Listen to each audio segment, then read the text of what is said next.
backlands on Lina. You see right now, it seems like J-Storm's having a pretty good time with this. Already spends 8 and 5, and Fear is just continuing to zone out the heroes. In fact, they're going to get a follow-up stun from Sven. Bane, that Brain Sap is only going to heal him so much. The stick is not going to be enough. The final lot of attacks coming through. Fear credit for the kill, and the first blood going the way of J-Storm. First teams to start doing it and just abusing that recall. He just recalled him over to the regen rune. I mean, that's just how efficient they are as top lane Moo. He's dead. Yeah. The Illusory Orb will finish the job. So the TP's come again. He goes down. Meanwhile, bottom lane, TMT will fall, though. But he might end up farming under this ward, and so I'm curious to see if BEASTCOAST are going to try and pressure him out. Drow taking the Stormhammer, sets up the perfect LSA, and you see the achievement popping up for Fear right there. Adding insult to injury for Eternal Envy, because he might die. Yes, the final auto attack goes off. Nighttime doesn't matter. Sven stays close enough. 5-minute bounty rune's coming out. Resolution will go to pick up the other one, as TMT at least got this one. But now he could die for it as Stormhammer hits. LSA is the mana there. It is. It's only level 1 LSA. Popping a stick. Doesn't have enough mana for the Dragon Slave, though, but doesn't need it.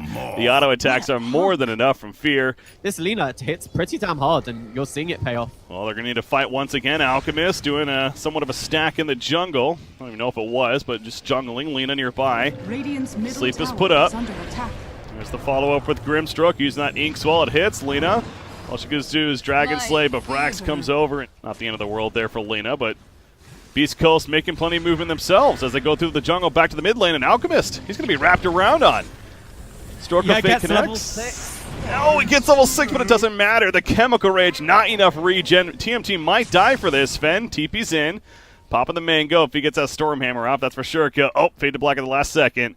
He's trying to dodge, but the LSA hits, and Fear leaves it for Resolution to finish the job. Of a mistake on both parts, I think we can Oh, wait, he TP'd to the Tier 1 tower up there? Oh, I didn't even realize that. Okay. He TP'd to his own Tier 1 tower. Now it might cost him his own life. Oh, boy. Yeah, he doesn't have a TP now. In fact, TP coming in from, who would that be? That's going to be Puck. Dreamcoil hits only one, it looks like.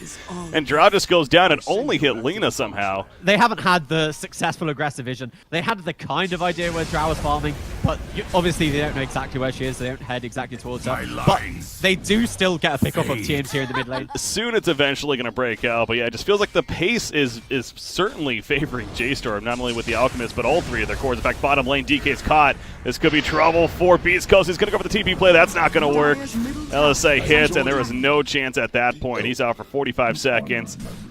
Not saying it's necessarily a bad thing, but it feels weird, the fact is, hold that thought, because Lina running into IX Mike. He pops a Nightmare. You just got to run, buddy. You got to run. I don't know about this. They want to fight. They want the kill, but at what cost now? Brax, they are going to get the kill. Brax in trouble, though. Waning Rift as well as Dreamcoil put down. Nice job getting away from the Stormhammer, and actually Brax is going to escape, so they take out Bane.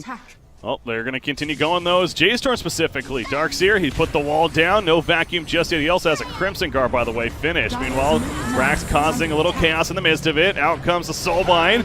Double silence with the Phantom Embrace, but DK sitting on top of that wall. He's down to half life. He's going to be disarmed, in fact, so that Heaven's Helper is finished. And Ryoya ends up going down in the midst of it. He's out for 45 seconds. Has a buyback if needed. We'll see if he ends up using it. Bryle is going to keep chasing down the Drow, picks her off. IX Mike trying to get out of this. Moo, meanwhile, gets a kill on a Grimstroke in the back lines. Something tells me that was a team effort, but Bryle, he's not going to stop. He's going to get a double kill out of this, a killing spree as well. And it just feels like all J-Storm at this point. That just didn't unfold like BEASTCOAST had hoped for, so maybe the itemization not the greatest in the end, and kind of hindsight value there. Resolution, he just is not afraid to go in. He's got the backup eventually. Once again, the Soulbind as well as the Drinko going to lock them in place. They also have a Shrine Pop in the backlands, but the damage output is not there. You mentioned Drow with that BKB. Her damage output is simply not enough. I also hear the Laguna Blade going off. Bane is going to survive for the time being, but Drow and the Puck will both fall. Ryoya, he's going to flap his wings and do his best to fly away. Bane, he don't got no wings. He's going to fall. Triple kill for Alchemist. Ryoya flapping those wings still, but the chase is on from Bryle with that surge and the burn, the concoction. Armlet toggle, well played there from Ryoya. It's not going to be enough. No, ultra kill for Bryle. Why are we going to make it a rampage? Why the hell not? Let's give it to him, baby. It's a rampage for Alchemist. Heals coming in. I would not be surprised to see that GG soon. And they can't kill him. They have all the control. They kill Eternal Envy through the BKB, and BEASTCOAST, they can't do anything, and they know it's over. They call the GG. Yeah, it's just a game that got out of hand, and it. But Admiral Conka. Choose your hero. They go Conka. Test the wave against Brax. But because Abdon's rotated away, we might see that Eternal Envy has a better time in top lane. But just to be say that TMT, he's going to give away first blood. Yeah, that was the Frostbite into the Flux from Mark Warden. And the Spike Carapace, even though he had it, they just didn't care. Spark Wraith going to be dodged by Eternal Envy, as it's appropriately called. Crystal Maiden wrapping around top lane. Eternal Envy diving Resolution, but Fear is here to help out. And Drow Ranger, you are dead, good sir. Good man, whatever. TMT walking away. Has a Spike Carapace, only level 1 though. Does have also stick charges. Could come into play. Magic Missile hitting Arc Warden. Slows him down quite a bit. The Spark Wraith hits, and nice job with the Spike Carapace timing. TMT trying to get the turn, but Fear just out of range. You know, they gave him a support, they put Mu down, and now he's got the kill. And if you look at the net worth, he's just even with the Necros. So all the time they spent sacrificing their Drow Ranger, protecting their Necros, it doesn't pay off. That was a Reaper Scythe kill at the top lane, it looks like, between Necrophos and Vengeful Spirit. Meanwhile, TA double damage room taking out a stack as TMT goes down. Yeah, I was going to say what's really interesting is what Mu has done with his build. Usually, you know, you see actual offlane Dooms go fully out into the Devour, but he's gone for the more Scorched Earth heavy build. And that means he wants to be the scratch and he wants to be on top of people, as we're seeing a fighter opt out here. Middle tower is yeah, Ryoya is really the shining light for the side of Beast Coast. He's going for the Desolator because he realizes his team are struggling so hard, so he might as well hit that big peak earlier on. But now they realize they were here, but just the Doom on top of the TA. Yeah, she's in trouble. The Doom is taking her down. Eventually the Mystical hits, and the Infernal Blade Auto Attack finishes the job. Abaddon goes down to the Reaper side. He just buys back. He's like, all right, I'm good to go. It was brilliant. It was onto the Vengeful Spirit as well as the Temporal Assassin. So she had no chance of living. It was a really great positioning by him. Mu wants to live. He's not going to do a good job of that, though. 3 heroes collapsing. It's moved a little bit backwards in the line of Beast Coast, but in this mid lane, here's another engagement. Yeah, that's a collapse, but it is a pipe this time. Doom up on Necrophos, so I don't think he's going to die from it, but he is going to be useless in this fight other than just running around. That's a big collapse for the Radiant side. The Centaur Stomp on top of the freezing field to our dead. The buyback from Nyx Assassin, but Templar Assassin, she went too deep. Doom still activated on Necrophos. It finally wears off, though. And looking to turn things now. Resolution just simply running, though. Mist Coil as well as the Aphotic Shield. He's more than tanky enough. March, no more borrowed timings. TMT is able to finish him off with a Vendetta auto attack. Certainly still a lot of hope for Beast Coast. It's only a 2,000 net worth lead for J-Storm. They're looking for a play top lane, but Crystal Maiden's nearby. And thus, Resolution, he's got help. In fact, they're going to return on a Brax now back at half-life. Pop in that Ghost Shroud.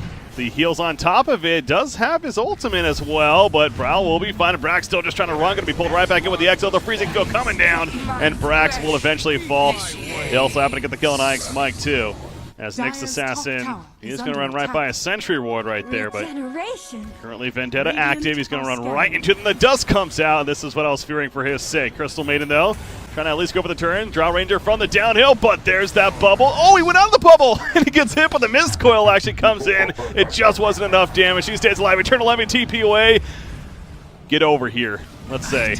X marks the spot put down, and Drow is dead, so ran out of it the last second, but then again, Abaddon's there for the save as well. So the team support here. J-Storm, oh, what is this? Templar Assassin gets caught by Doom. Both the hero and the ability. I mean, before Wraith Bands were nerfed, you could call yourself 6-slotted when you had 6 of them. Sure, yeah. But Resolution, they're thinking about trying to get rid of the Sages, but March, he's sitting right behind him. Yeah, but he gets caught with the stun as well and cannot save him in the end as he uses cooldowns already. Borrowed time pops though, but there's the Aegis coming up now. TMT, he's going to be one victim for sure. Pulled back in, he goes down. Can they get the TA? She popped her BKB. She was doomed up. So Crystal Maiden going to slow her down, put the stun up with the Frostbite, and you cannot get out of that. And is now looking towards survivability in that Lotus ult. Doom up on TA. The jumps are real from Mu. He is just on point with just finding such good targets time in and time out. 7-1 and 13. Can you really wait this out? This is going to be such a close call. They're trying to cut the creep waves, but no, it's coming in bottom, so they're going to be fine there. They are going to give up 2 sets of racks in the end because she's not buying back now. She has 5 seconds left. I mean, look at the base for the side of Beast Coast. See all these spark rays. This is what playing against an Arc Warden is like. You know, no one can get in position for the initiation. Oh, and meanwhile, they found Eternal Envy over here. Yeah, well, Crystal Mana goes down first, but Eternal Envy, that BKB is going to be running off soon. Runs inside the bubble. He Hurricane Pikes over the ledge right there. Going to be fine. Nyx Assassin buys back. Royo's got his own BKB activated, trying to man up against the Arc Warden. That's not going to work too well. The BKB is going to be wearing off any second. Brax comes in at the last second himself. He still has that ultimate. If Fizz is walking in to use it on the Reaper side onto Arc Warden, gets him taken out. He's out for 110 seconds. Hell of a fight for Beast Coast looking right now, or is it? Brax all of a sudden taking plenty of return damage, but Ryoya cleaving down. And 3 are currently dead for the Radiant, but Moo comes back in with a huge Centaur Stomp, gets the 1 kill. They're going to finish the job. Double kill for Fear when it's all said and done. The combo of Doom and Crystal Maiden comes through to finish the job is what the crucial key is. But as 5, if they were to just run an as 5 and pop BKBs preemptively, absolutely, I think Beast Coast has a great shot in these fights. And in fact, fight breaking out right here, Moo. There's the Doom used on Drow Ranger this time around. They do have a Shrine. Gonna pop it. March up here as well. Borrowed time activated. Crystal Maiden goes down on the backlines though, and that is a dieback on her, by the way. She's out for 100 seconds. Swap. That's not gonna be enough. They do get the kill on Drow Ranger in the end. The swap all for now from Ix Mike. He eventually falls as well. They also got Templar Assassin. It went too deep. Arc Warden shows up, and you can tell when he does, that damage is real. Brax also locked down. Well, so much for that. Maybe not the fight that Beast Coast wanted. It all started because they ran after Crystal Maiden. It backfires. GG's our call.